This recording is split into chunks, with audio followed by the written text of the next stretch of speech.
RFRA is here to protect minorities, religious minorities. And if RFRA falls, let me tell you who the victims are going to be.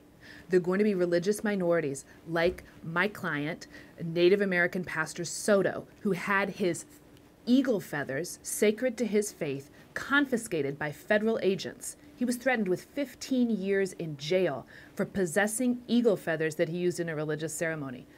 These federal agents, they've got to have something better to do. And they're not even on the extinction list anymore. They're not even on the endangered animals list anymore. Right. So Pastor Soto is protected by RFRA. You know who else is protected by RFRA? A Sikh IRS employee. Her coworkers could bring knives and scissors and box cutters into work with them any day of the week. But she wasn't allowed to bring a tiny religious symbol in with her. She lost her job over her adherence to her faith. The Beckett Fund stepped in, we defended her, and now it looks like she's going to get her job back. She would be the victim if RFRA fell. I'll tell you about another victim, Native American kindergartner in Texas. He tried to go to school. The school said, we have a dress code. You can't wear a braid. At school, he said, my faith requires me to keep my hair long and braided. RFRA protected him. So let me tell you who would be the victim if RFRA fell. It would be Native American kindergartners, Pastor Soto.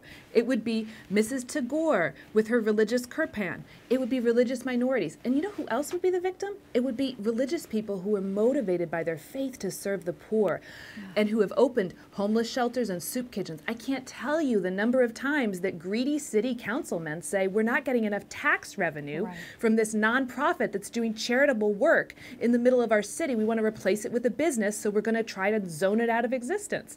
RFRA protects the homeless shelters. RFRA protects the gospel rescue missions. RFRA protects the soup kitchens. The people who would be victimized by RFRA are the people who are the poor and who are the marginalized, the people who can least afford it. That's who would go down if RFRA went down. And this law, none of this has ever explicitly mentioned anyone who is gay, lesbian, anything like that. It's all just a defensive shield from state law, as you mentioned. It's amazing, Adele, how the purposeful, I think, misinterpretation of this law for an agenda, how far and fast it has spread.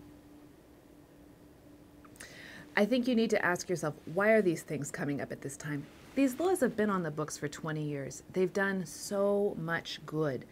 And let me tell you something else. These laws are not a trump card. RFRA doesn't say you get out of jail free.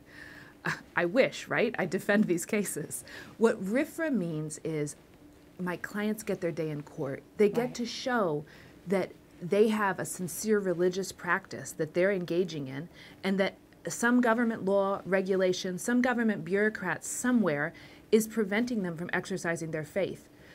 What RFRA does is it says to the government, look, we have a long history of protecting people's faith. We know that Americans disagree about God and religion. But if the government's going to come into someone's life and dictate what they have to do, they need to be very, very, very careful if they're trying to infringe on their conscience.